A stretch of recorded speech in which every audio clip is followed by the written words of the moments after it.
এখনো কেমন যেন বিশ্বাস হচ্ছে না। না মানে আমি সত্যি পাহাড়ে যাচ্ছি। শুধু আমি না, বাড়ির সকলেই খুব এক্সাইটেড। আমার পুচকেটা যেন আরো বেশি। কি যে এনার্জি তার জামা কাপড় পরার পর। এদিকে আমাদের গাড়িও চলে এসেছে, সুটকেস প্যাকিং চলছে। আমরা এই গাড়িতে করে দুর্গাপুর থেকে বর্ধমান অবধি যাব। আমাদের ট্রেন বর্ধমান থেকে, কিন্তু সর্বনাশের বিষয় হলো আমাদের ট্রেন ৫ ঘন্টার লেট। অজ্ঞতা আমাদের একমাত্র বিশ্রামাগার হলো ওয়েটিং রুম। আর হয়েছে আমাদের এই সুটকেসগুলো, বাপ রে বাপ, এত সুটকেস নিয়ে যাচ্ছি মনে হচ্ছে আর বাড়ি আসবো না, পার্মানেন্টলি সেটেল করতে যাচ্ছি। আমাদের পেয়ে গেছিলো প্রচুর খিদে, তো আমরা সবাই মিলে একটা করে রোল খেলাম। রোলটা মোটামুটি ছিল, বাট খিদের পেটে সব কিছুই অমৃত মনে হয়। মেয়ের জন্য স্টেশনের বাইরে থেকে এনেছিলাম কলা ও রুটি, এটাই ওনার ডিনার। খানিক পরে মামুনি আমাকে খাইয়ে দিল রাতের ডিনার, লুচি ও মাংস।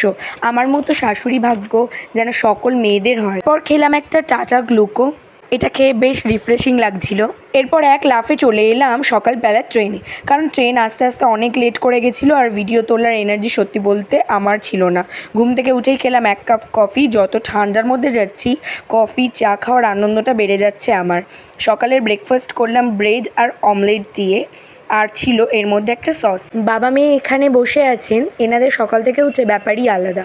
ম্যাডামের পাপার কোল থেকে কিছুতেই নামতে চাইছেন না। ঘুম থেকে উঠে ওনার যেন মুড সুইংস হয়েছে, তাই ওনাকে নিয়ে একটু খেলাধুলা করা হলো, কারণ ট্রেনের জার্নিতে বাচ্চারা অনেক সময় বোর হয়ে ওঠে। ফাইনালি আমরা এনজিপিতে পৌঁছালাম। ট্রেনকে টাটা করে দিয়ে জন্মের মতো বিদায় দিলাম যে যাও বাবা, তুমি অনেক লেট করেছো। এবার আমি আমার প্যাকিংটাকে নিয়ে চললাম গ্যাংটকের উদ্দেশ্যে। ইনি হলেন আমার পার্সোনাল কুলি। এনজিপিতে নেমে আমাদের ড্রাইভারের সঙ্গে দেখা হয়ে গেল, ওনার নাম ছিল কেদার। উনি সমস্ত কিছু প্যাকিং করছিল। এরপর আমরা উঠে পড়লাম গাড়িতে। শুরু হলো আমাদের গ্যাংটক ভ্রমণ। এই রেস্টুরেন্টটা দেখতে পাচ্ছ, এর প্রশংসা আমি আমার বিয়ের আগে থেকে শুনে আসছি। এখানকার মোমো নাকি আমার বরের জীবনে খাওয়া বেস্ট মোমো। আমি খুব এক্সাইটেড ছিলাম এখান থেকে মোমো ট্রাই করার জন্য। যা এতদিন গল্পে শুনেছি, আজ নিজে তার স্বাদ আস্বাদন করে দেখব।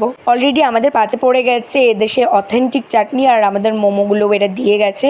গরম গরম মোমোগুলো দেখে, প্রথম তো এদের সার্ভিস দেখেই আমরা দারুণ আপ্লুত হয়ে গেছি। তারপরে এই যে মোমোটা, এখান থেকে যে বাটারটা গড়াচ্ছিল, ওহো কি বলবো। আর এই মোমোটা যেন চুমু, আমার মানে মুখে এখনও লিটারেলি লেগে আছে। আমি যা বুঝলাম আমার বর একদম মিথ্যা কথা বলেনি, এটা দারুণ দারুণ দারুণ।